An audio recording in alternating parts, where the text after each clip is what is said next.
The following show was recorded on the 7th of February 2012, and more information can be found about Ray Peat's work at raypeat.com. That's RAYPEAT.com. Hello and welcome to Politics and Science. I'm your host, John Barkhausen, and this is part 3 of a discussion about progesterone and Dr. Raymond Peat's work with progesterone over the years. Dr. Peat, for those who don't know, has a PhD in biology from the University of Oregon and with a specialty in physiology, and has done a lot of research in the fields of endocrinology and science history. So, Ray, welcome once again to Politics and Science. Hi. So in the last 2 shows, Ray, we covered some of the history of and your work with progesterone. This week, I'm hoping we'll be able to cover some of the politics and economic pressures affecting the science of progesterone. So to start this off, in spite of its proven anti-cancer, anti-inflammatory effects, progesterone is now deemed a carcinogenic substance under California's Proposition 65. So I guess my question is, how did this turn of events come to pass? Yeah, the proposition says that you can sell carcinogens in any form that you want, but you just have to quote the law that says this is known by the state of California to cause cancer and or birth defects and such. But it isn't a law against selling carcinogens, just that you have to warn against them. And partly driven by lawyers who were given the opportunity to enforce the law instead of the state, lawyers could collect the fines themselves. They chose to interpret the law to mean that the presence of anything which could be carcinogenic in any other situation it makes a product require the warning, so that it ended up that parking lots had to be warned that they were carcinogenic. The public had to see a sign if they went into the parking lot. What was the rationale for the parking lots, Ray? It was either the paving material or the fact that there were cars there emitting exhaust fumes. Oh my God. And chocolate producers were sued. Manufacturers of drinking glasses that had paint on the outside. Bread manufacturers, potato vendors, vegetables, anything that there was a whole wave of these insane prosecutions, and lawyers made a lot of money. And the real function of that law, besides enriching lawyers, it was to put the warnings everywhere, in the produce department of grocery stores and on apartment buildings and on fishing tackle and hardware and so on, so that it became a joke. Everything was labeled a carcinogen, so the carcinogens became invisible. The real carcinogens were submerged in this phony warning business. And it was still legal to sell carcinogens, but since everything had the warning, the public basically wasn't warned against the real carcinogens.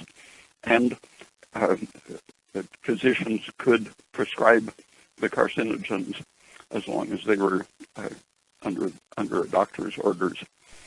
Huh. That's a brilliant strategy on the part of business, it sounds like.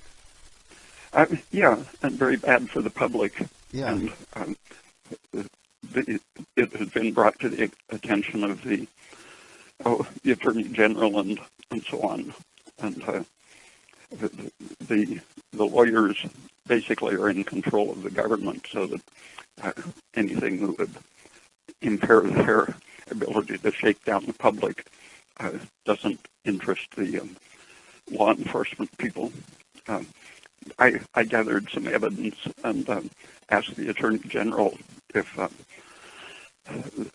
nonprofit corporations aren't supposed to take money from industries to destroy their competitors and such. And I gathered up evidence that made it look pretty clear that that was what was going on. They said, if I can prove that they have committed a crime, they will investigate. So if you do all the work. Then they would just investigate it and say they would prosecute. And I didn't quite follow. What does a nonprofit have to do with it? The nonprofit organizations were being formed either as fronts for lawyers to extort money, or as I couldn't prove it because I couldn't subpoena the documents, but on its surface it looks very much like the competing industries are using those organizations to get rid of progesterone, among other products. Sure, that makes perfect sense. So they basically form kind of a cartel and go after their competitors under the. It's a very strange law where it sounds like the Wild West, where just anybody can deputize themselves and go after somebody else to enforce that very open-ended law. Yeah, and the state prescribes the type of penalty that they can get. I forget, it was like $50 for each drinking glass that was sold without a warning. Wow. Anyway, it was a huge amount of money, millions of dollars that the lawyers have collected. That's so Kafka-esque. And it sounds so ridiculous, but it actually has serious repercussions for somebody who's trying to sell a product that they think is helpful. For instance, what happens to you if you don't obtain the California seal of approval of not being a carcinogen? If you don't have 10 employees or more, the law doesn't apply to you, so you legally should be able to sell anything without a warning, except the lawyers ignore that. They go ahead and extort money from people who just on the face of the law, it can't be applied to. And do they threaten to pursue you in court if you don't pay them off, or do they actually? Oh yeah, they do. First they threaten you, then they pursue you, and they keep it going for years. So it's basically extortion, I guess. Yeah, if you Google Shakedown Lawyers California, you'll get some of the history of it. Okay, I had no idea, and because in our state, I think it carries quite a bit of weight if you're listed as a carcinogen in the state of California. Yeah, the California lawyers were getting big money from foreign corporations, even outside the U.S., because they do business with California, and California has such a big economy that they control the world. Yeah. Okay, well, that sort of sets the context for the legal environment in California. And when did you become aware that progesterone was going to be coming under the sights of these guys? I guess about 10 or 15 years ago, some of the manufacturers started labeling the progesterone itself, known by California to be a carcinogen. So it was already a done deal when you first heard about it? Yeah, I think it was 1987 when the California review happened. I'm not sure of the date, when the Office of Environmental Health Hazard Assessment is what California's board is called. They call it WEHA, O-E-H-H-A. And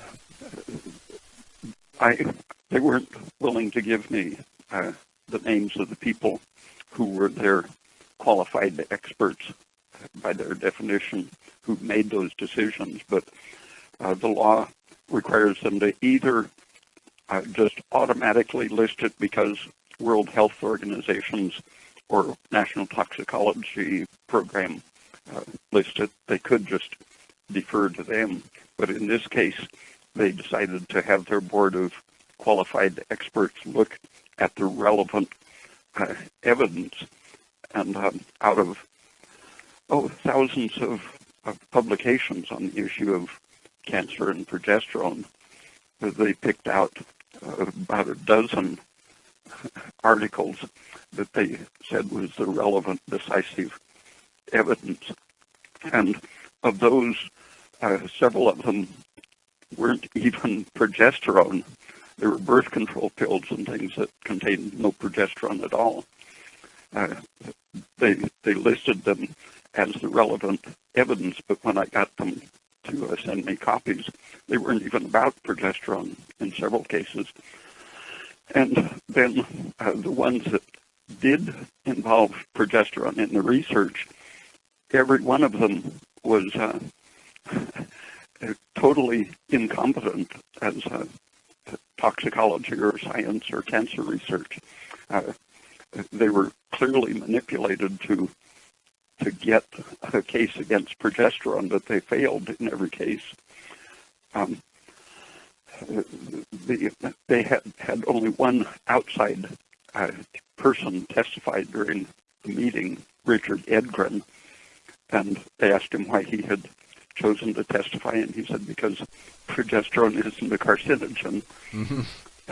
And then he went over some of the studies and mentioned that one of the studies using non-progesterone chemicals had produced some tumors that weren't metastatic, but he wasn't in that moment talking about progesterone, but the chairman of the committee heard him say metastatic, even though he had said they weren't. Mm-hmm. And since the topic of the meeting was progesterone, even though Edgren wasn't talking about progesterone in that case, that was the basis for making the decision. Like, the Marx Brothers couldn't have been sillier. Yeah. Yeah, or Kafka couldn't have been more surreal. Yeah. You said Richard Edgren, they asked him why he had chosen to testify. It sounds like he wasn't even going to be there, except that he was concerned with this. Yeah, because he pointed out that if you call non-carcinogens carcinogens, then what's the public going to think about real carcinogens? You're going to ruin the whole issue of public safety if you blur anti-carcinogens with carcinogens. And one of the studies that they listed as evidence proving that progesterone is a carcinogen, the article introduced itself by reference to some studies by Alexander Lipschutz, who had published many papers and a book describing the anti-tumor properties of progesterone. Yeah. And this article referenced that and said that they were checking up on Lipschutz's work. But Lipschutz, in his paper that they were referring to, had specified that progesterone given continuously prevents or even sometimes reverses cancer. And in this paper that the California considered evidence of carcinogenicity, they gave intermittent progesterone treatments, exactly what Lipschutz had said wouldn't prevent cancer, Mm-hmm. and they concluded it doesn't prevent cancer. That was all the paper consisted of, a bad refutation of Lipschutz's evidence that progesterone prevents cancer. And California presented this strange non-refutation of progesterone as a cancer preventive as evidence that it causes cancer. Again, it's Yeah, it's bizarre, but very effective. It sounds like nobody's going to question it because they're the experts. all that was there was the title. There were a panel of experts. It was probably the receptionist who looked up some titles that had cancer and progesterone in them. And they just figured nobody's ever going to care or look into it. Yeah. And that's because there's no money behind making progesterone, as you pointed out in an earlier show, so that they're not really stepping on any big toes when they do this, except the people who are actually benefiting from the use of progesterone. Yeah, and around the time that someone petitioned to take progesterone off the list, and that petition was rejected because the person in charge of responding to the petition mentioned a study that was done at the World Health Organization Cancer Research Agency as having shown that progesterone was a carcinogen. So I looked that up, and the people at the World Health Organization said they didn't know of any such thing, but they looked carefully and finally found one with the same date that California had cited, and it wasn't about progesterone. What was it about? Synthetic progestin. Oh, I see. And California had cited that one obscure article, not about progesterone, to refute the petition that had presented evidence that progesterone protects against cancer. But that was just a way of saying, no, don't bother us.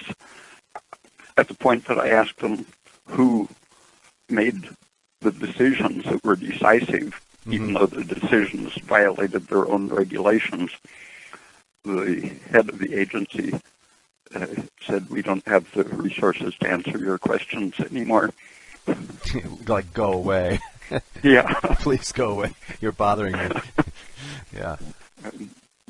And around the same time, someone petitioned to remove saccharin from the list of carcinogens. And there's a lot of evidence that saccharin is a carcinogen. And the California decided to remove it from their list on the basis that the reason it causes cancer of the bladder in rats is peculiar to rat bladders, and that it's sort of a crystallization and the concussion caused by falling crystals onto the wall of the bladder. Basically, that's what the argument consisted of. They had no evidence that it was the contact of crystals with the bladder, but they found a paper that said it does cause crystallization in the bladder.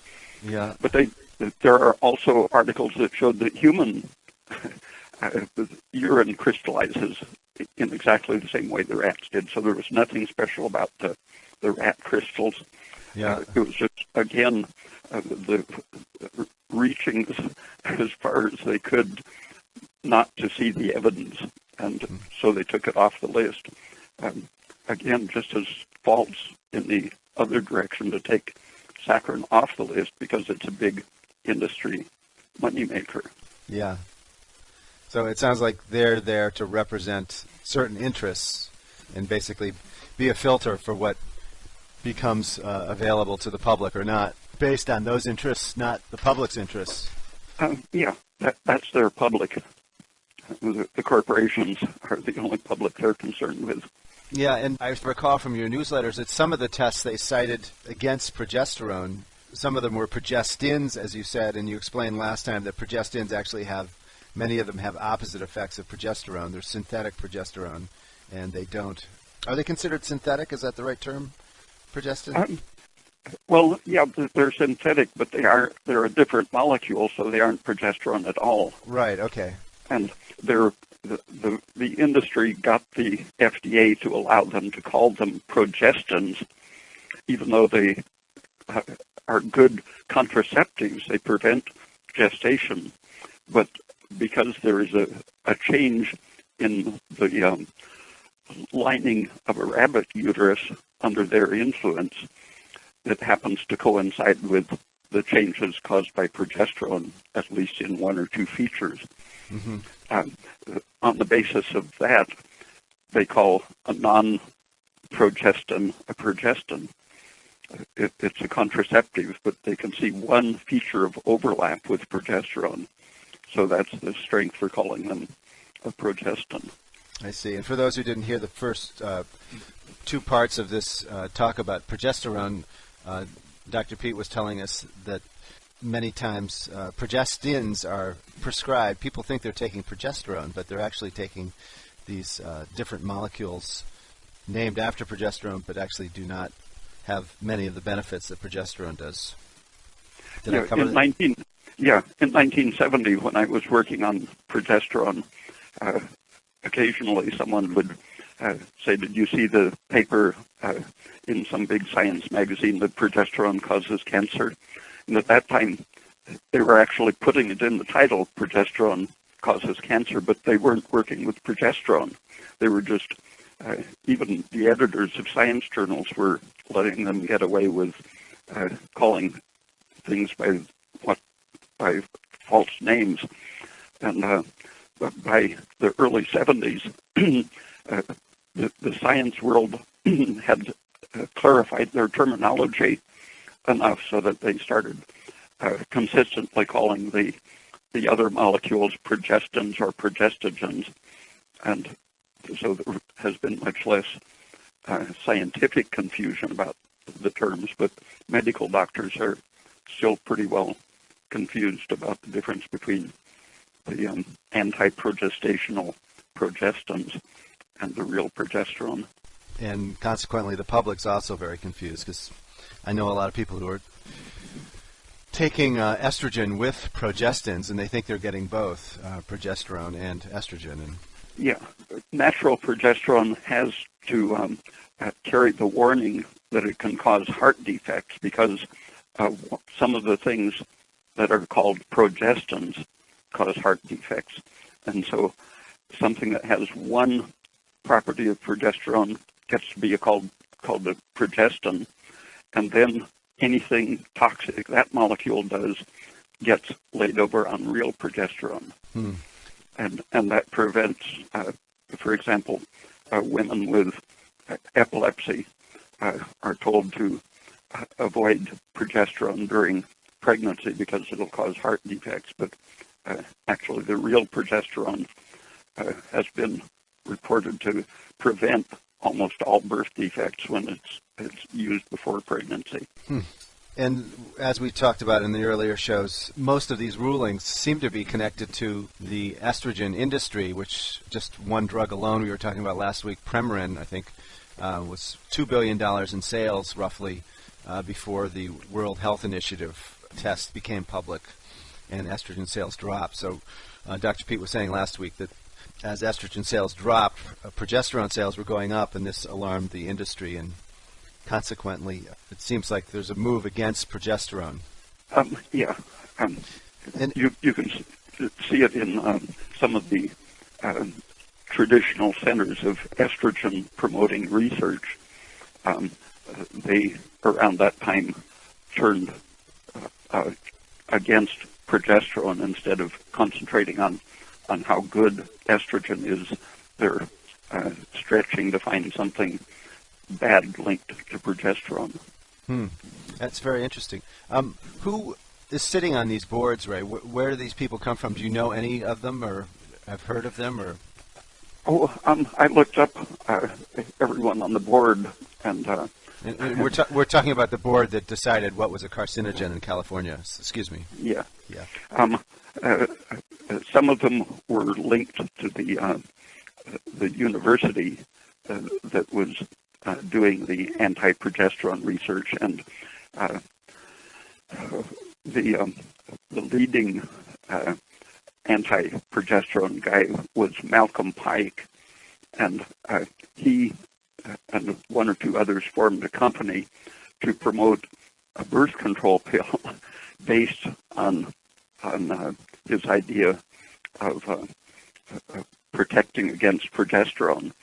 And the state of California was using federal grants and other funding to support corporations, his included.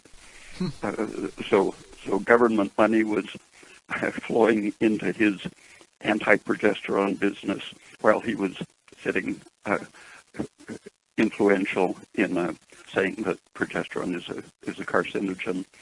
And everyone I looked up on the board was either directly or indirectly concerned with something competing. For example, one of the people was on the board of a company promoting transdermal medical treatments, things that will administer drugs through the skin, while most of the progesterone products were being delivered through the skin. This person was representing a company that would probably be in line to market a medical progesterone transdermal. I see. And what universities were they working for, and what were their fields of expertise? Are they physiologists? Do you know? Most of there was only one biologist on the committee and several toxicologists, and the University of Southern California has, I think, the biggest concentration of anti-progesterone work.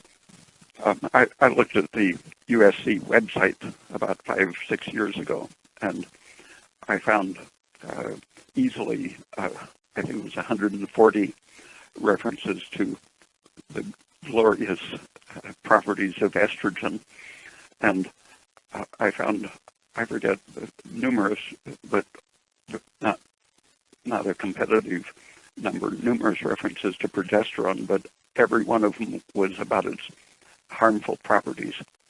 And if you look at them objectively, you have to look hard to find an objectively beneficial effect of estrogen, and you have to stretch very hard to find a harmful effect of progesterone. Is the contents of this library because they've culled it, or if they've just always cultivated articles with the right attitude as far as they're concerned? Well, the things on the website were research projects in progress. Oh, I think they were all in progress. Right, so they're being funded through the university, probably from pharmaceutical research companies? Yeah. So that's basically that university has come down on the side of the pharmaceutical companies that are funding them, in short. Yeah, there are several labs around the country. Berkeley has more recently moved in that direction. Michigan was a big center of estrogen research, and some of those people moved to UC Berkeley, and interestingly, the Lawrence Livermore Laboratory is involved in anti-progesterone research, which seems to have grown out of the chemical warfare line of thinking. Yeah, that's really interesting. That's a weapons lab, basically. And why are they interested in estrogen research or anti-progesterone research, do you think? Well, it obviously would be for benign and harmless purposes. I'm sure. Yeah. Are they affiliated with businesses? Do you know, Ray? I don't know anything about the Lawrence Livermore Laboratory. No, I think it's all government money. Well, one of the things you've written about Elwood Jensen, who's the supposed inventor of the concept of the receptor protein, the hormone receptor. Is that right? He invented that concept? Yeah. There were the idea of receptors in general was being discussed in various fields, but for estrogen, the enzymologists were progressing very quickly in understanding the effects of estrogen and molecules like estrogen through the 1940s into the 1950s. And one of the lines of very productive research was showing that use and change estrogen back and forth between estrone and estradiol. Estrone is relatively inactive. Estradiol is very active. And that was classified as enzymology. And Jensen's argument was that estrogen acts by activating a genetic program, and so it's only a female acting substance because females are genetically determined to be female. And so what estrogen does is act on a receptor that activates a genetic program. And if something is acted on by enzymes, men have enzymes that are going to do the same reactions. And enzymology tended to generalize the estrogen issue and make it a masculine problem as well as female. Mm-hmm. But Jensen got the only support from the Atomic Energy Commission, which controlled the isotopes needed to do enzyme studies.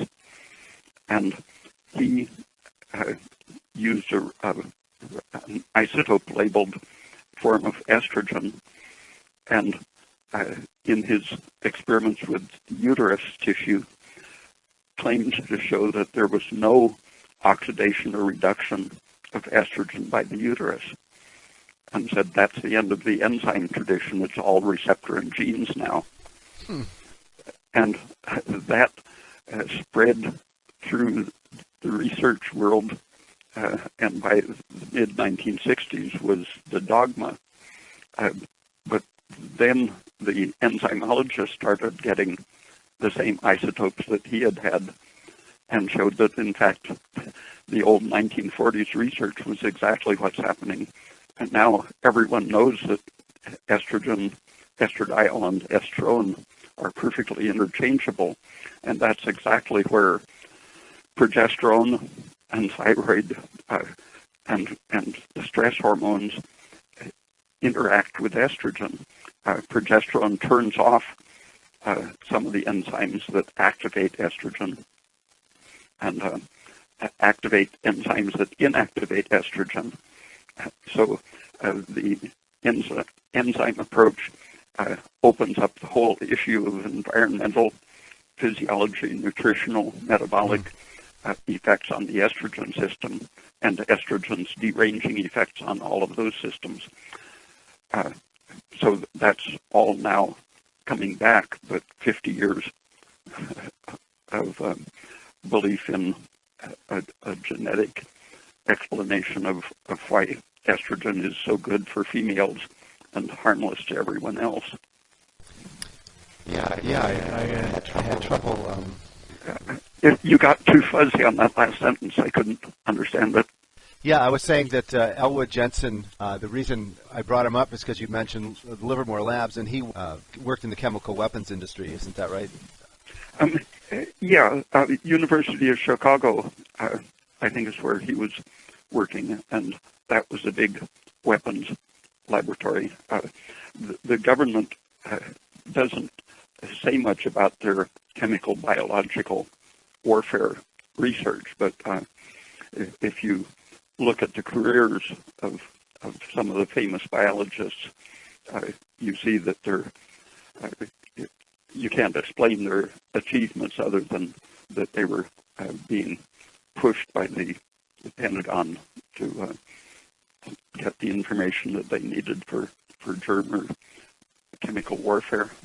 So just to put a political context on Elwood Jensen's work and relate that to science, you're saying that the fact that he was able to shift the damage that estrogen does to the genetic causes, that sort of removed the liability of government pollution and industry pollution away from them to basically random genetic problems. Yeah, until just, I guess, about 25 years ago, biologists thought about estrogen, working on the estrogen receptor as simply activating femaleness in genetic females, and that therefore it would act only on a uterus or a female breast or the female pituitary, as if a man didn't share practically all enzymes and genes with women. It was just an extreme case of genetic cleaning up of the dangerous possibilities. And the actual reality of how things work. Yeah, estrogen has been known for about 30 or 40 years to act on every kind of tissue. You can find the estrogen receptor everywhere, but even without the estrogen receptor, you can demonstrate that it works on any kind of tissue. And some of the estrogenic compounds attach to the so-called estrogen receptor, but some have estrogenic effects without touching the estrogen receptor. So really, it should have a new name. It's the sometime estrogen receptor activator system, but it isn't really the crucial thing, because you can get estrogenic effects from radiation or cyanide or suffocation or various stresses and infections and so on. They'll all bring on estrus and swelling of cells and activation of the uterus and so on. Inflammation. Yeah. And the overlap of stress and radiation and industrial smoke and so on with estrogen, that's one of the things that has been carefully avoided, and the receptor idea is crucial in covering that up. Yeah, it sounds like what he came up with was a very sort of smoke and mirrors cartoon for selling a concept of how everything works in such a way that it fit in with the popular idea of the gene being how life is directed.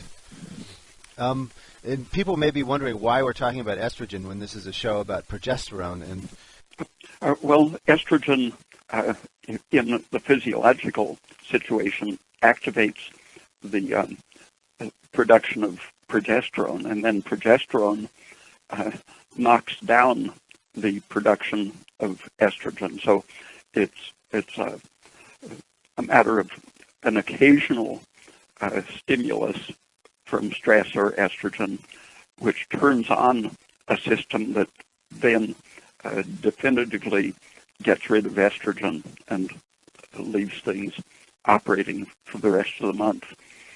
And it's only the exaggerated, prolonged effect of estrogen that becomes a danger, and progesterone is the basic thing for getting rid of estrogen. And if you look at the enzymes involved, progesterone inactivates the aromatase enzyme that produces estrogen from the androgens, and it activates the two types of detoxifying enzymes, the glucuronide transferase and the sulfur transferase that attach sulfuric acid to make it water soluble.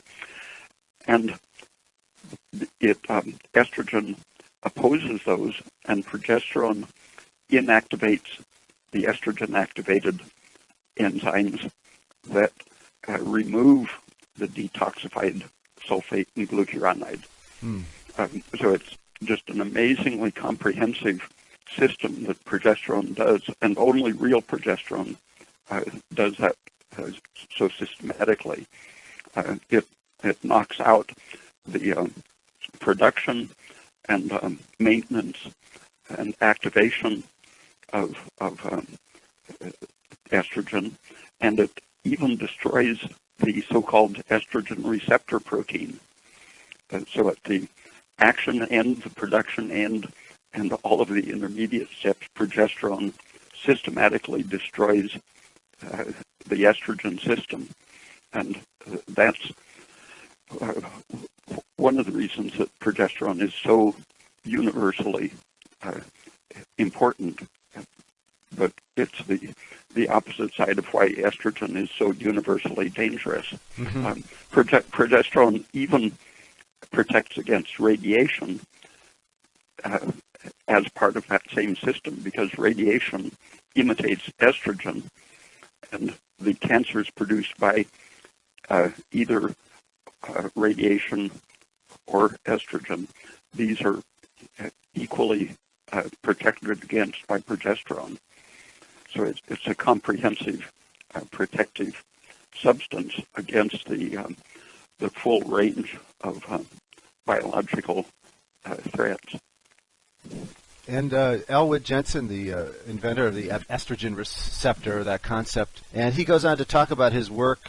It was apparent to him that very small amounts of estrogen cause cancer, and that was his challenge, is to figure out why that was. And he went on to try to discover other chemicals that opposed to estrogen, and he came up with tamoxifen. I think everybody knows that has a lot of bad side effects. A man named Dan Lednesser gives a more insider view of where tamoxifen came from. And the people who were working on the fact that estrogen is like the polycyclic aromatic hydrocarbons in causing not only cancer, but inflammation and fibrosis. They were looking for anti-inflammatory things because the polycyclic hydrocarbons and estrogen create inflammation, and looking for anti-inflammatory things, they accidentally found that tamoxifen was anti-estrogen as well. And out of that line of research, according to Dan Lednesser, even Celebrex, the what do you call them, the COX-2 inhibiting NSAIDs, even these derived from that line of research that was thinking about a more basic view of what estrogen does. Go ahead. Yeah. The receptor wasn't involved at all in that kind of thinking. Okay. Well, maybe I could be misquoting Elwood Jensen, but it sounded like he was involved in something to do with tamoxifen. But the thing I didn't understand was it's been known for a long time that progesterone does oppose estrogen, and it does it so completely, as you pointed out. And so why were they even bothering to look for something else? That's what puzzled me. I think you have to imagine the mentality of the person he said suggested the looking for how the estrogen affects the tissues was Charles Huggins. Huggins was, I think he founded the lab that Jensen was working in, and according to Jensen, he gave him the idea, but I think you have to see what flakes they were, even though it was the University of Chicago. They were just totally unaware of the world of biochemistry as related to cancer. I don't really know how it was possible. You'd have to have a detailed biography of what courses they were teaching and so on. But Huggins is the guy that theorized that since he read a textbook in which they made a rooster grow its comb by giving it testosterone and the classical things, and so they said since testosterone makes a man develop a prostate gland and estrogen makes women develop breasts, if you want to stop the growth of cancer, in the breast, you will either remove estrogen or give testosterone. That was his first suggestion, I think.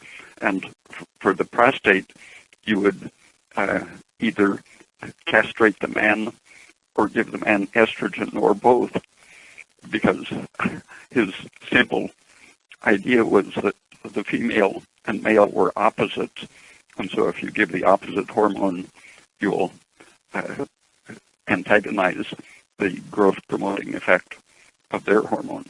Basically, a completely idiotic idea at the time he proposed it, but no one was there to tell him so. That immediately started doctors all over the country castrating men by the millions, and for, I guess, 45, 50 years, they were giving men estrogen with or without castration to treat prostate cancer, all on that very ignorant early 20th century idea of opposition of the hormones. I had no idea that went on, the castration. Yeah, and Huggins was the one who, besides proposing castrating men to cure prostate cancer and giving them estrogen, he first proposed removing the ovaries to stop the estrogenic stimulation, and then since some of them didn't recover from that, he took out their adrenal glands as another source of estrogen. And that was practiced up right through the 60s, I think, until about 1970. And at one point, Huggins even proposed treating breast cancer with estrogen. Just didn't make any sense, but he had sort of a Frankenstein mentality. Let's tinker with things and maybe we'll come up with something. And he saw everything in just black and white. Yeah, and that's the mentality that Jensen was working with. And he, I think it involved basically either incredibly bad science or deliberate fraud for him to say that estrogen absolutely wasn't being metabolized in the tissues where it was having an effect. Mm. And that was his proof of that it acted only through the receptor. Well, that's reminds me of H.L. Mencken's saying that for every complex problem, there's a simple, concise answer that's absolutely wrong. Yeah. Yeah. And perhaps we only have about 10 minutes left, I believe. It would be good for people to hear about how progesterone does work in combating cancer. I don't think we've actually talked too much about that. Mostly we've talked about its anti-inflammatory effects, and maybe you could cite some of the uses it's actually had with success. Alexander Lipschutz was the person who did the most comprehensive work showing that where estrogen causes fibrosis, fibroids first, and eventually cancer, it acts first on the uterus, then on the breasts, then on the lungs, kidneys, brain, and it's just a matter of where estrogen concentrates that it tends to cause fibromas and cancers. And in every one of those situations, progesterone was protective, and now it's known that it has this about, I think, 9 different mechanisms by which it eliminates the estrogen problem. So the cause and effect outcome was defined by 1950 by Alexander Lipschutz, and then the more detailed stuff is still being developed. An Italian has done some very good work looking at the range of things progesterone does defensively. Someone named Mendelssohn has done a lot of work on the protective effects of progesterone against estrogen. But the full reason of why progesterone is protective against cancer, you have to look at the whole spectrum of what estrogen is doing. The first thing estrogen does is cause the cell to take up water, and taking up water stimulates cell division and fat production and a lot of other enzyme activities. These effects happen within minutes of the time of estrogen exposure, and so anyone looking at simple tissue biological experiments way back 80 years, as soon as they had a concentrated estrogen-like material, they could see that it instantaneously was causing the tissue to take up water and begin producing fats and other substances and to divide. So it takes at least several hours for genes to get activated and cause cellular changes. So obviously the receptor wasn't involved in those instantaneous effects of estrogen. And those are exactly what the essence of the cancer problem is. If you start an inflammation that causes cells to keep taking up water, in that stressed condition of activating cell chemistry, they're using energy faster, and the stimulation of cell division is tending to use up the supply of oxygen and sugar. In my thesis research, one of the things I did was show that adding estrogen to a system such as the uterus lowers the oxygen tension. It just sucks the oxygen out of the system, and so it kills the embryo that's trying to implant if there's a little too much estrogen or not enough progesterone.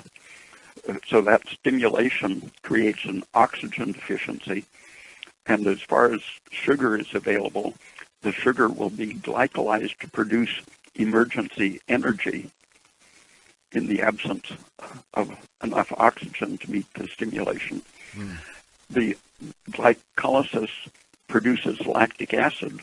The production of lactic acid leaving the cell raises the pH inside the cell, and that increased pH keeps the swelling going on, activates cell division and expensive energy. So it needs something from the outside to stop the production of lactic acid and deliver oxygen and so on. Progesterone is one of the essential things for stopping that process. But once it starts, under the influence of estrogen, you get the lactic acid production, which creates the vicious cycle of cell activation.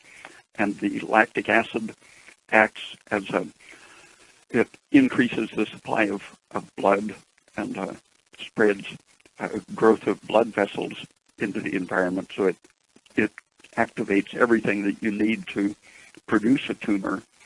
And all that's needed is the absence of an anti-inflammatory energy-restoring substance, such as aspirin or progesterone, to stop this process. If you don't have those available, the lactic acid stimulates surrounding cells to change their physiology in ways that you have a progressive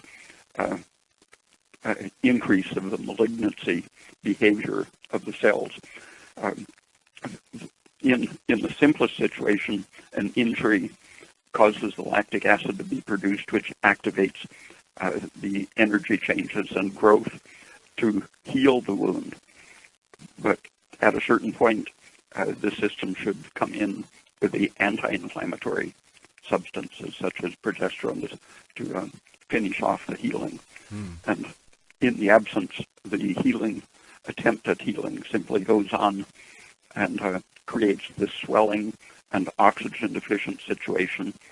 And if you grow cells in a culture dish and deprive them of oxygen just by having them in a dish without good circulation, they will eventually mutate and form other types of cell that cause a derangement and alteration of the tissue type.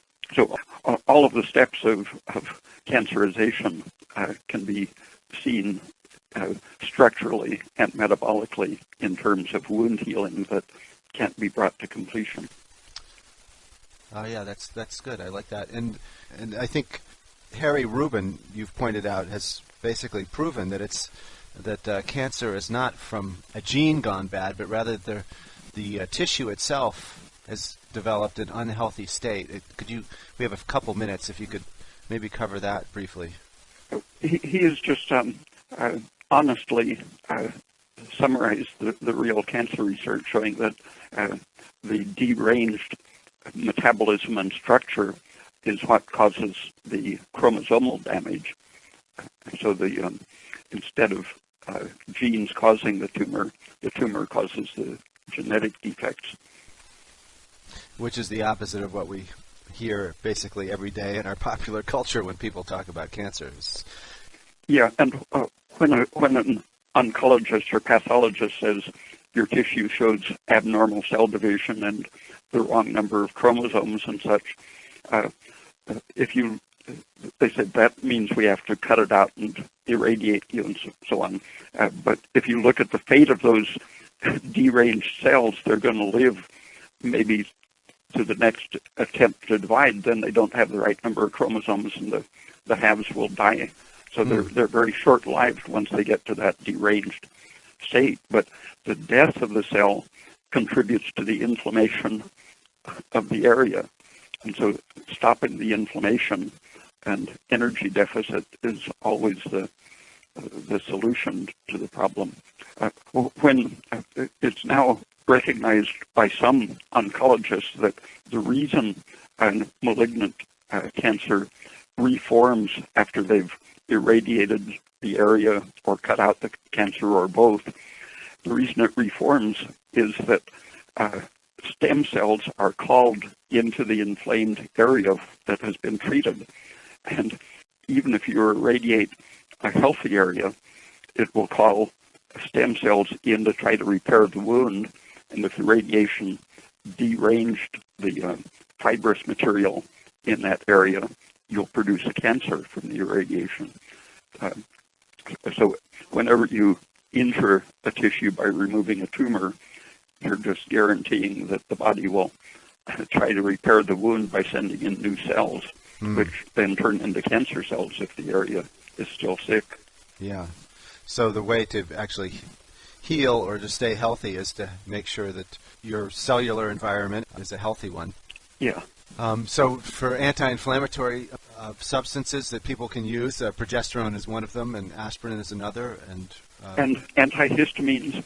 Going way back 50 years, people were seeing that antihistamines would occasionally cure cancer, but that just didn't catch on in the profession.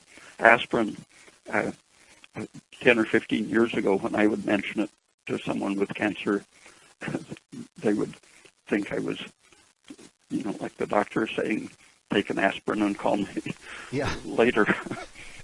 Call me from the next life. but you're saying that progesterone and aspirin are actually viable cancer treatments. Yeah, and some of the antihistamines are definitely protective. All right. Well, if people want to read more about this, they can find out lots of Ray Peat's ideas at raypeat.com. That's RAYPEAT.com, where I think, Ray, you said you had 70 articles up there or so. Yeah. I'll be putting about a dozen more up in a couple of weeks, I think. That's great. It's a beautiful website, by the way. I love the sombrero and the ice cream cone. Oh, thanks. Yeah. And we have been talking to Dr. Raymond Peat, who's has a PhD in biology from the University of Oregon and with specialty in physiology, and also has done extensive research in endocrinology and science history. And as always, it's been a real pleasure to talk to you, Ray. Thanks so much for coming on. Okay, thank you. That wraps it up for Politics and Science this week. Please tune in again next week for another edition of Politics and Science. Podcasts can be found at radioforall.net.